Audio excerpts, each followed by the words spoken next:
Good morning, everyone. I'm Reverend Peter Panagore, and this is Wednesday morning, July 29th, Heartful Meditation Practice Group. Here's a quote from the Kabbalah.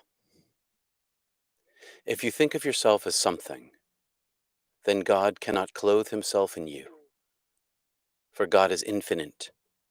No vessel can contain God unless you think of yourself as Ayin, nothingness. God is no thing, and I'll talk about that in a moment.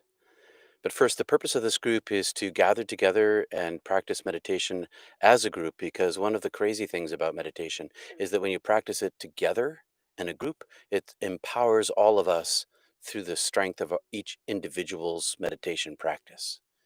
As Jesus said, when two or three are gathered, I am there. The I am is there. And so when two are there, three are there instead. And there's an old rabbinic saying that I've heard: when two rabbis get together to have a conversation, there are always three opinions. And the third, of course, is the divine's. So, a word about patriarchy. In this quote this morning, it says, then God cannot clothe himself. It's very difficult to talk about God. And so, especially using a pronoun like him or her, it's the function of the language that we have. But remember the Ayin part of this, that God is nothingness. Now, why is God nothingness? God is nothingness because everything in the world is a thing, a something. This is a thing. I'm a thing. My words are things. My thoughts are things.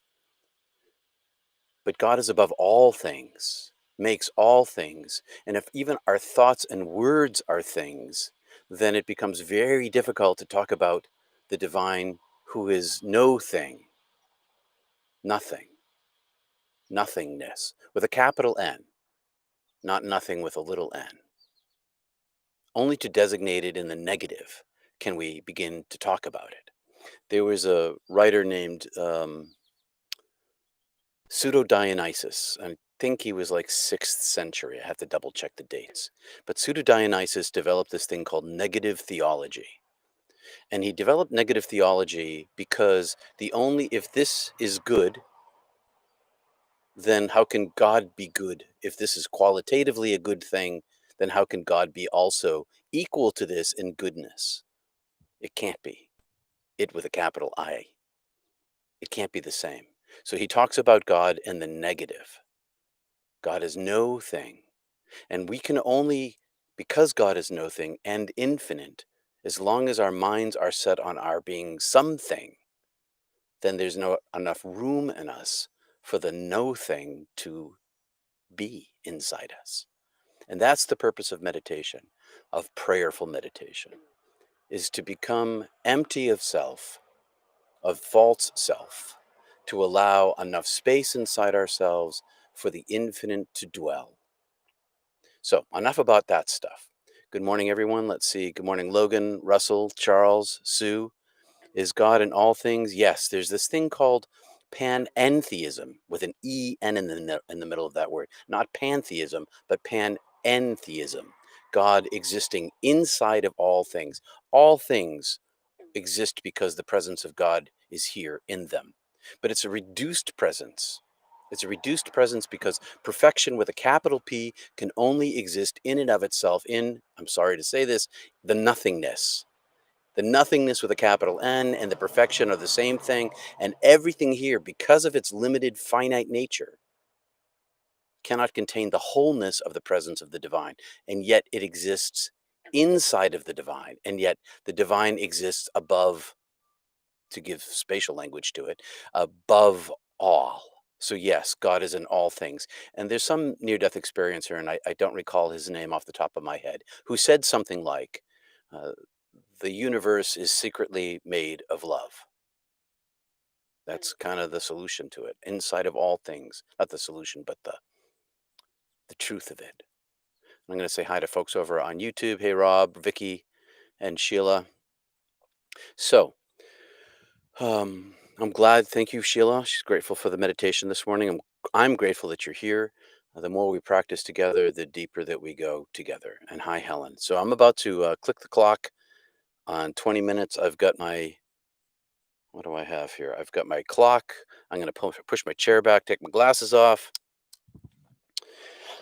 Uh, if you have any questions on meditation, ask them today in the comments section and we can talk about them. I have a little bit of extra time today, so we can chat about that. So here we go. I'm going to click my clock. And why? Oh, why 20 minutes?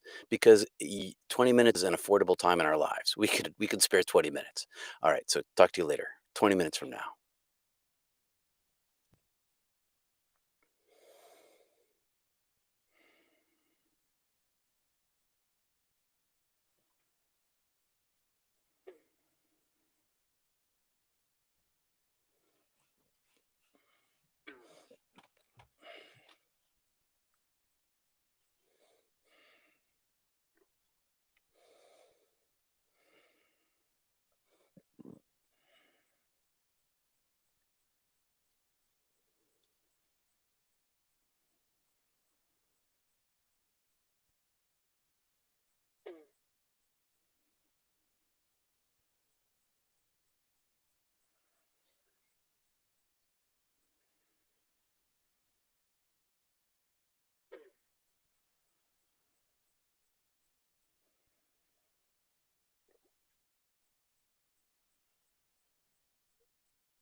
Thanks for joining me this morning on our morning meditation. I'll see you next Monday morning at 8 a.m. Eastern. Keep your practice going. The deeper you go, the more empty you become. The more empty you become, the greater the room is inside you for the nothingness, the infinity to dwell within. I'll talk to you soon. Bye. Peace. And namaste.